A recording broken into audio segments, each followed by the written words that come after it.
everyone. How you doing today? This is Kelly, pastor, police chaplain, author of the book Turn It Up: How to Have the Lifelong Marriage That You Really Want, and marriage coach that helps couples have the lifelong marriage that they really want. How do you know how to get what you want or to get what you need in your marriage? Do you know how to get what you want or get what you need in your marriage? You see, would you like to learn how to get what you want in your marriage? Would you like to learn how to get what you need? That's what today's recording is all about, and I'm excited to share with you. I think I've got a secret that maybe you've never heard or ever thought of about how to get what you want in your marriage. So all of us, here's what we need to start with. All of us have needs, right? We all have needs and things that we would like our husband or our wife to meet. Needs like we want to feel loved. Ladies, you guys want to feel special. Gentlemen, we need respect. We need to be trusted. We need to be honored. There's needs for intimacy. There's needs for communication, need to be understood. Lots of things that we need. Companionship, wanting to have fun, those kinds of things like that. And sometimes in our marriage, those needs don't get met.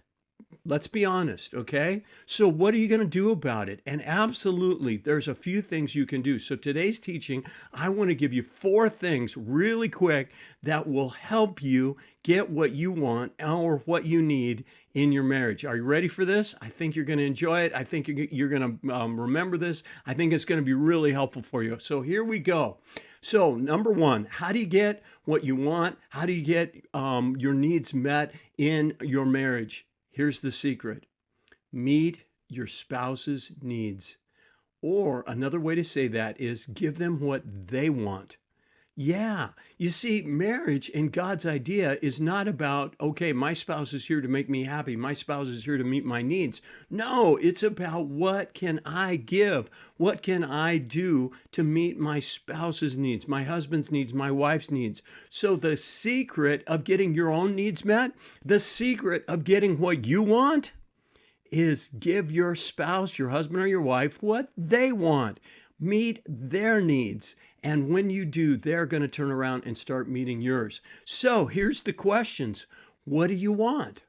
What do you need? Okay. What do you want? What do you need? And if you don't know, okay, because, a lot of us, and myself included, we struggle with needs. We think that needs are bad. We think that if we're needy, then there's something missing in our lives. But let me tell you the truth. God created you with needs. He did. And he created you so that you would not be self-sufficient. We ultimately need God, but we need other people. And there are things that we cannot get ourselves out of life by ourselves. We need other people to meet those needs. Think about love. Think about a sense of belonging. Think about affirmation.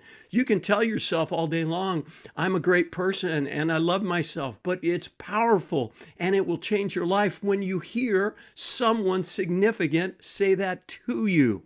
So there are things that other people that you need that only other people can give you. So recognize that needs are good, and needs are what connect us with other people. So if you want to be closer to your husband or your wife, share your needs. Or what I'm talking about here is get in touch with your needs. Admit that you have needs, because needs are okay. And then I'll tell you what to do with them in just a second. So what do you want in your marriage, or what do you need? Okay, so get in touch with what those needs are. Figure out what you want. Then the next question under point number 1 is, what does your spouse want? Okay, what do they need that maybe isn't being met? What can you do to help them and make a difference in their lives? Have you ever thought about that? Have you ever thought about, wow, how can I lighten the load for my wife when, she's working, she's cleaning the house, she's taking care of the kids, all the stuff that she's got going on? What can I do to help? How can I partner with her? What are her needs, and what can I do about those needs? Okay, so the first step is to give your spouse what they want or to meet their needs before seeking to have your own needs met. When you do that, okay, then God is going to bless you. And if you don't know what your spouse needs or wants, ask. I tell you, this is so complicated. This is so rocket science. I feel like I need a chalkboard behind me that I could do the math problem on. No, it's not. Okay, I don't need a chalkboard. I don't need a program. I mean, to map this out mathematically. It's simple, but we forget these things, don't we? So the best way to get your own needs met is to meet the needs of your spouse. So that's step number one. Step number two is to give, okay? So here's a great line that I got from my pastor, Dr. Jim Reeve. You can give without loving, but you can't love without giving. You can give without loving, but you can't love without giving. And that's so true in life, but it's also really, really true in a marriage. So what do you need to do? You need to give. John 3:16, God gives us the example of this. For God so loved the world that he gave. You see, that's what love is. Loving is giving. And so think about what can I do and how can I give to my spouse? Romans 5:8 is another great verse which says, but God demonstrated his own love for us in this, and that while we were yet sinners, Christ died for us. You see, God sent his son and Jesus gave his life because they love you and because they want you to have God wants to have a relationship with you. So what do we need to do? We need to recognize that God gives us the example of how do we give? How do we show love?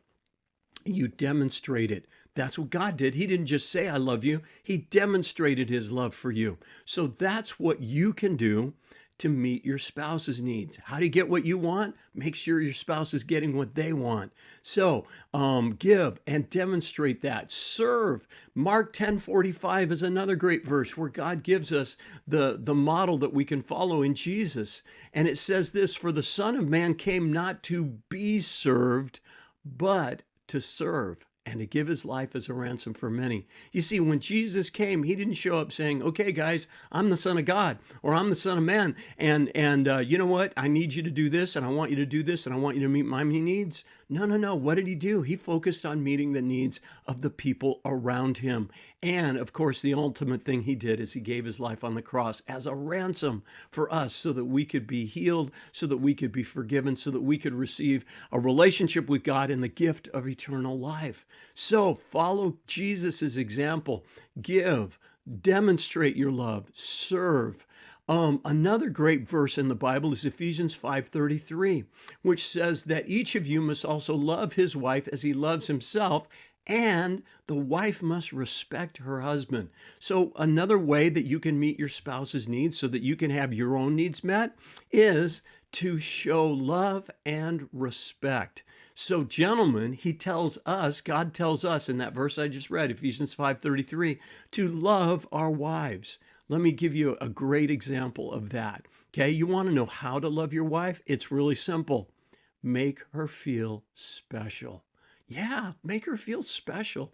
You are the most important person in my life, and I want you to know that. You're my priority, and I want you to feel special. So that's specifically how you can demonstrate your love that you have for your wife, gentlemen, is make her feel special, okay? Now, ladies, respect. So what is respect? Respect is honor, being open to your husband's leadership and his ideas, and also just, treating him with respect on a daily basis and making sure your kids do the same. So they're not going to be bad-mouthing him. They're not going to be rude to him, that you're not going to be rude, but you respect him as your husband. So when you do that, let me tell you, your husband is going to light up. He needs a cheerleader like you ladies who are going to say, you can do it, honey. I believe you can. I know you can. And you build him up and strengthen his self-esteem, especially if he's out looking for work. Tell him he's going to find a great job because he has some great skills. Encourage him, show him respect, and he will be a great husband to you. Okay, so that was number 2. Number 1 was, how do you meet your spouse's needs? Give them what they want, okay? Make sure their needs are met. Step number 2 is to do that by giving, okay? Number 3, So, because here's the question that I get sometimes. Well, hey, I've been doing all of that, Kelly. I've been serving, I've been giving, I've been demonstrating my love. My husband or my wife still isn't meeting my needs. What do I do? Well, before you give up, and I hope you don't give up, let me tell you there's something else you could do. It's make a request.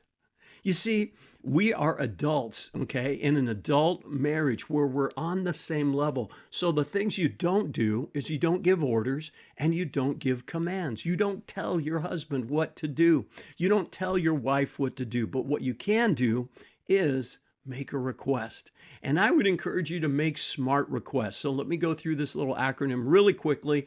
If you've ever had any kind of business training, you've heard of the whole SMART goals. Same thing, but I'm applying it to requests. So SMART stands for this: specific. What specifically can your husband do to meet your need? Okay. Measurable. Like, for example, if you say, honey, I want to, I'd love it if we went out to dinner. Well, he could take you out to dinner once and then say, okay, we're done. I did that. Well, if you'd like to go out every week, see, that's measurable. I would like us to go out to dinner every week. Okay, now he's got some specific and measurable things that he can do now to meet your need. Make it action oriented. Okay, don't just tell me you love me, show me you love me. So it's an action oriented request. And because you could say things like, I want you to help me feel loved. Well, what is that? Give him specific actions or her specific actions if you want something like that. So I'd like you to help me feel loved by writing me a love letter or note and sticking it in my lunchbox before I head to work. You see, that's an action that then your spouse can do. So make it action oriented. R is reasonable. Okay. So reasonable just means that, you know what, it's going to work for us. It's reasonable. We can do it. And then E is, the T is for time. Okay. So SMART, specific, measurable, action oriented, realistic, and time. Time is a big one, by the way. So, when you request something, give the time by it. Okay. And then wait for your husband or your wife to agree to do it. Lastly, step number 4, as I wrap this teaching up today, is show appreciation. Have an attitude of gratitude. If you want your spouse to meet your needs, okay, if you want to get what you want in your marriage, then when your spouse does that, be sure to say thank you. So that's my tips today. I hope you enjoyed this. I hope you found it helpful. Go to my website, which is turnitup.coach, and you can get a copy of my book, which is Turn It Up, How to Have the Lifelong Marriage That You Really Want. This is a roadmap that I put together to help couples really figure out how to make a marriage work. And it's been helping a lot of couples, and I wanted to help you. So it's go to my website. You can get a copy there. You can also book a free discovery call with me, and we can talk about how my marriage coaching can maybe help you and your spouse go to the next level, solve some problems, and really get back to the closeness that you once had. Also there at the website, you can donate to this ministry, Turn It Up Marriage Coaching, and there's lots of other links to videos and articles that I have there for free. Lastly, I have a free Facebook group, and so if you're not a part of that, please join us there. We're having a lot of fun encouraging each other and strengthening our relationships. God bless you, and may God bless your marriage.